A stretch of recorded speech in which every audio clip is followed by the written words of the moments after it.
میرا بندہ نوافل کے ذریعے سے میرا تقرب حاصل کرتا جاتا ہے، یہاں تک کہ میں اس کی آنکھیں بن جاتا ہوں جن سے وہ دیکھتا ہے، اس کے کان بن جاتا ہوں جن سے وہ سنتا ہے، اس کے ہاتھ بن جاتا ہوں جن سے وہ پکڑتا ہے، اس کے پاؤں بن جاتا ہوں جن سے وہ چلتا ہے۔ حدیث قدسی، اور سارے وہابی بھی مانتے ہیں اس کو، یہ نہ سمجھیے کہ یہ کسی صوفی کی بڑھ ہے، حدیث صحیح عند کل المحدثین۔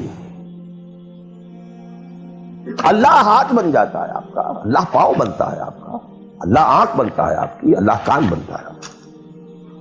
یہ بہت اونچی بات ہے، بہت اونچی بات ہے، بہت اونچی بات ہے، لیکن یہ تقرب بالنوافل کا درجہ کہاں آئے گا؟ جہاں آپ ایک اسلامی نظام کے تحت سانس لے رہے ہیں، جہاں وہ اسلامی نظام نہیں ہے، پہلا فرض تن من دھن اس نظام کو بدلنے کے لیے لگا دینا۔ اگر یہ نہیں ہے تو نماز نہیں ہے، منہ پر دے ماری جائے گی۔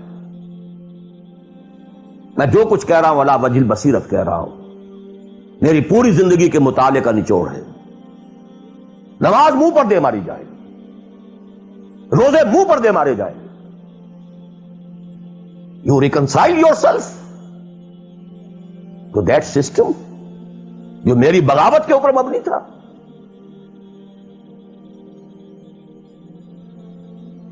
پہلا فرض یہ ہے، تن من دھن۔ You can not reconcile with that system, you can not accept that system.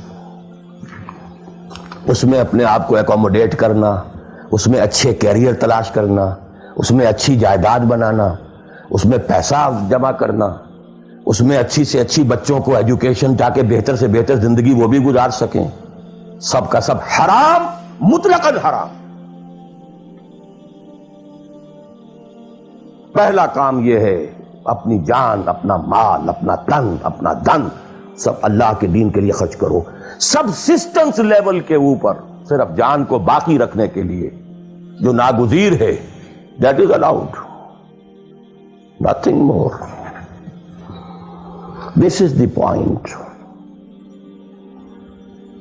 Crucial point. اب ہمارے سامنے حدیثیں ہوتی ہیں اور وہ سارے فضائل کی کتابیں ہیں اور یہ ہیں جن کا تعلق اس ماحول سے تھا جبکہ دین قائم ہو چکا تھا۔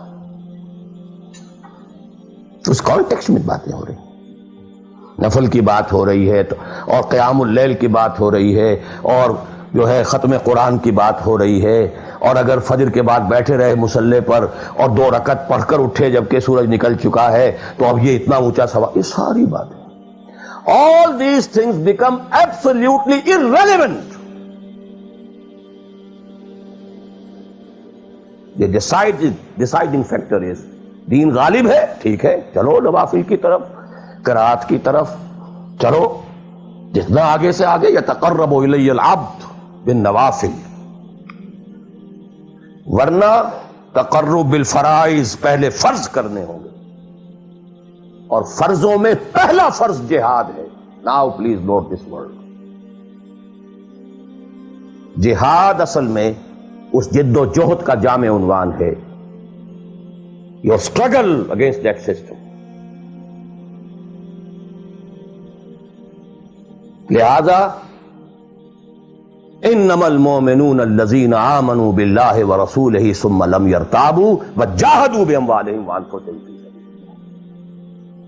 Integral part of the definition of a مومن۔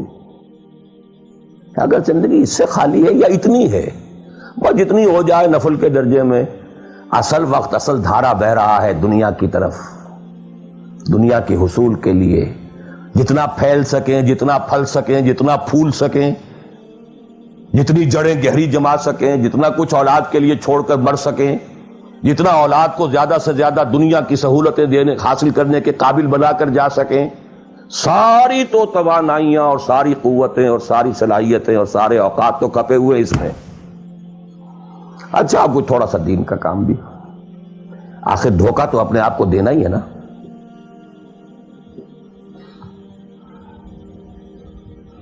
قسمت فروش عورتیں بھی تو کالے کپڑے پہن کے جلوس میں نکلتی ہیں تازیوں کے، اور سبیلیں لگاتی ہیں اور مسجدیں بناتی ہیں.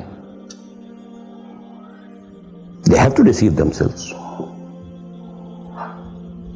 ڈاکو لوگ نہایت سفاک یتیموں اور بیواؤں کی سرپرستی کرتے تھے.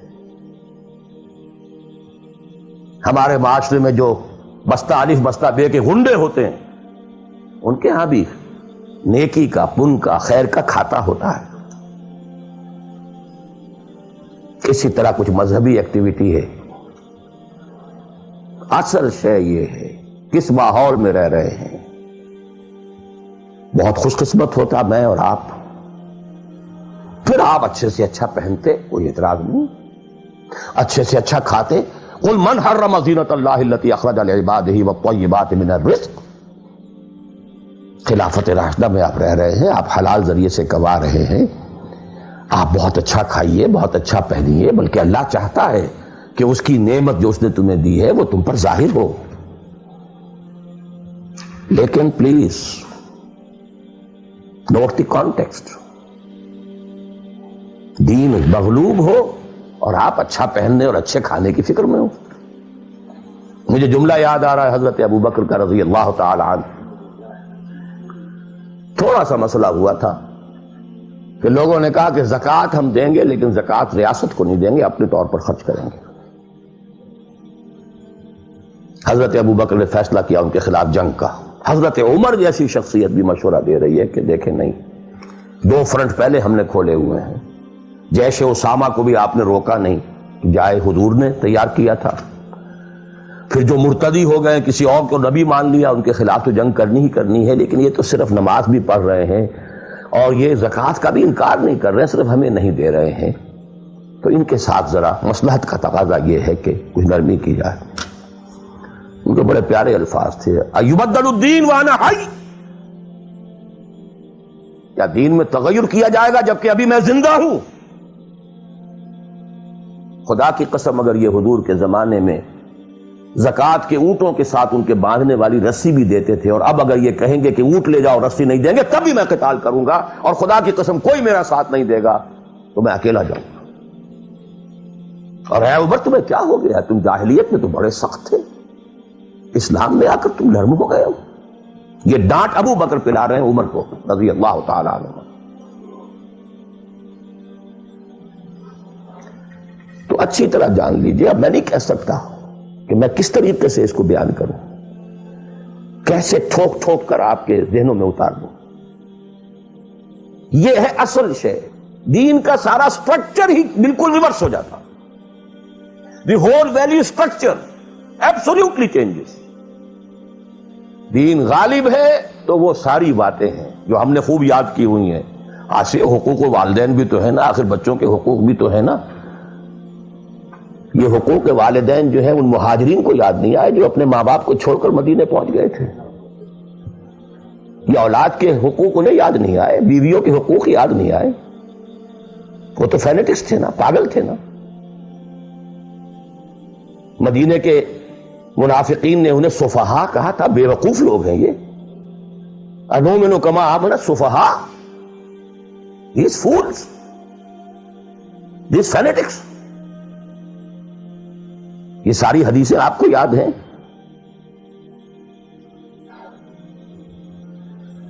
فرق ہے. اسلام غالب ہے تو مسئلہ کچھ اور. اچھا کھائیں، اچھا پہنیں، نوافل ہے، نوافل پر نوافل ہے. جتنی ترقی کیجئے دنیا میں کرنا چاہیں دنیا میں کیجئے، روحانی ترقی کرنا چاہیں روحانی ترقی کیجئے. سارے میدان کھلے. علم میں، پروفیشن میں، کسی خاص فن میں ترقی کرنا چاہے کیجئے.